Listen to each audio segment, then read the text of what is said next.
Hey guys, and welcome to Becoming Well Read Part 15. It's a video series where I talk about one of the books I've recently read in an attempt to become well read. And last time, in the 14th episode, we spoke about Uncle Tungsten by Oliver Sacks. But in this episode, we are going to talk about the unparalleled adventures of one Hanz Pfall by Edgar Allan Poe. And that's one hell of a title. So very quickly, Edgar Allan Poe, I've metal detected outside the cottage where he used to live. He was living in the city before, and then his wife got sick and they moved up to the Bronx where the air back then was a lot cleaner. Him and his wife were living up here in a little cottage, and it's now a park here in New York City. And I've metal detected outside that cottage in that park area. And I'll leave a link at the end of this video to that video if you want to see me metal detecting outside of Edgar Allan Poe's cottage. So the Unparalleled Adventure of One Hanz Pfall is actually the first book in this compilation. I'm not going to read the entire compilation back to back because it's a bit big, but every once in a while I'll come back and I'll read one of Edgar Allan Poe's tales. And for the sake of brevity, I'm just going to call the book Hanz Pfall. What was Hanz Pfall about? It was basically written as a hoax. It's about this guy who decides to ride a hot air balloon to the moon. You have to realize that Edgar Allan Poe lived during the early 1800s, and so they didn't have as much knowledge as you and I do. So I suppose he didn't really know that you couldn't take a hot air balloon up to the moon. But the manner in which he wrote the book led a person to believe that this was a first-hand account, the account of Hanz Pfall taking that balloon up. And I'm just going to talk about a few of the things that happened while he was on this hot air balloon and how he was supposedly able to achieve this. So the first part was the construction, and he didn't construct the hot air balloon by himself. He got a few guys to help him out. He was in debt. These guys were some of the people he owed money to, and it seems like he was putting this off as like a venture that's going to gain them all money if they all participate. And so that's what happened. They all started participating to help him build this air balloon.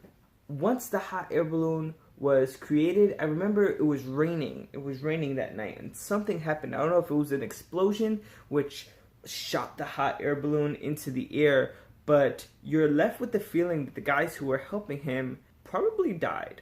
Little by little, he goes higher and higher into the atmosphere. You know, things start getting smaller and smaller, and he's saying the account of the amount of land he can see, to see the edge of the landmass, when he gets to see the oceans, when he gets to see other continents. He talks about that. And it's sort of written in the perspective of Hanz Pfall as a diary. And the idea in this book, like how he's able to breathe, the idea comes from the fact that as you get further and further away from sea level, the atmosphere is less dense. And so he builds what's called a condenser to condense the atmosphere in his little area where he is in the hot air balloon. He was going to do this all the way up to the moon, apparently. During his journey, a few things happen to him that are a bit crazy. He does get lightheaded and start bleeding from his nose and from his ears. This is from the lighter atmosphere. The idea is that human beings can live in this lighter atmosphere if we were born in it, if we were accustomed to it. It's an environmental thing, not a genetic thing. Like people living in the mountains, how the atmosphere is not as dense up in the mountains, or you can't climb Mount Everest too fast. You know, you need one of those things because the atmosphere is not dense over there. It's not, you won't get enough oxygen. Once you've acclimated to the new environment, you'll be fine. And so he talks about his basket that's under the hot air balloon, putting this sort of tarp or blanket or thing all around it and sealing it off, and putting the condenser through a little hole in that seal to make an enclosed environment just for him and the cat. Oh, I didn't mention that before. Yeah, he has a cat with him, and the cat's pregnant. The cat goes through the same ill effects that he does, unfortunately. The headaches, the inability to move, and it's really, really bad for them. But once he gets the condenser going, he sort of comes up with a system to keep the air fresh. And so the system is that every few minutes, he'll open up a latch at the bottom of that seal to let all the old air out, and so he'll condense new air. This is to prevent buildup of other deadly chemicals that might be building up, like CO2 or carbon monoxide, because of the hot air. Somewhere along the journey, the cat gives birth, and the kittens show no ill effects. They look just fine, and it's really amazing. It sort of gives credence to the idea that if you were born in this low density atmosphere, you would be fine. And it is an environmental thing that you can acclimate to, and that's something that's necessary for life, to have the environmental conditions exactly as they are on the surface of the earth. The cats unfortunately die. Once when he's opening up the latch, they fall through and they're plummeting down to earth, and I feel so bad. But it's something that happens in the book that I figured I should mention. Somewhere between the earth and the moon, the gravity from the moon starts pulling more than the gravity from the earth. And so his hot air balloon sort of turns to orient itself towards the moon. And he talks about how everything goes topsy-turvy for a while, and like things just don't seem like right. Very interesting. After that turn, it was no longer an ascent from the earth, but it turned into a descent to the moon.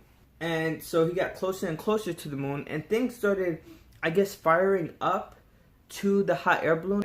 Something was being flung towards the hot air balloon, and I think it might have been volcanic eruptions or some kind of activity on the moon. And when he gets to the moon, he meets these alien beings that, you know, they're very spiritual, they're extremely smart, they have understanding of physics and engineering on all types of stuff that's way beyond human comprehension. Now, this book, I didn't say how it started off. It started off by the hot air balloon coming down into the Earth's atmosphere and dropping off a letter or a bottle, and a person picking it up, a very prominent person picking it up and reading the account of Hanz Pfall. And the person who rode the hot air balloon down, why I mention it now, it's because it's one of the aliens from the moon. And it looks like Hanz Pfall is looking for, you know, forgiveness because of the guys that died. I guess he's also looking to share some of the moon people's knowledge. But before the alien guy could get the answer of whether Hanz Pfall will be forgiven and whether they want him to come down and share this knowledge and account, he leaves. And so that's a bit unfortunate. Basically, that's where the story ends. I wish I could say more about it, but it was pretty quick. It was like a novella. It wasn't really a novel. Edgar Allen Poe is known for his darker tales, but this wasn't one of them. This was a hoax. This was written to have people believe that the account was true and real when it wasn't. And so nowadays, of course, nobody would see this as a real account. It's not. There's so many holes in the story, but the way it is written with so much detail, I think Edgar Allan Poe really did have a knack for considering like arguments against what he was saying and accounting for that with his story. Like the cats that were born being completely fine in the low density environment. But anyway, this is the part where I talk about the next story I'm going to read, and I'm just going to go right into the next Edgar Allan Poe tale. Episode 16 will be The Balloon Hoax by Edgar Allan Poe. Just one more thing. This is the 15th episode of Becoming Well Read, and so I figured I'd add another book to the collection. This is A Wrinkle in Time. I've owned this book before, but somewhere along the line it got lost or misplaced, and I didn't have it anymore, so I figured I'd rebuy it and add it into the collection. I have the other Madeleine L'Engle books, and so I'm gonna just put it on the collection with the rest of them. So, new book, yes, awesome. Always love to have new books in the collection. So let me know, do you guys like Edgar Allan Poe? Have you ever read The Unparalleled Adventure of Hanz Pfall? What do you think about the story? Leave a comment or question down below. If you like the video, hit the like button, and please subscribe for more video game, book, and metal detecting content. Thanks for watching, guys, and I'll see you on the next one. Ciao.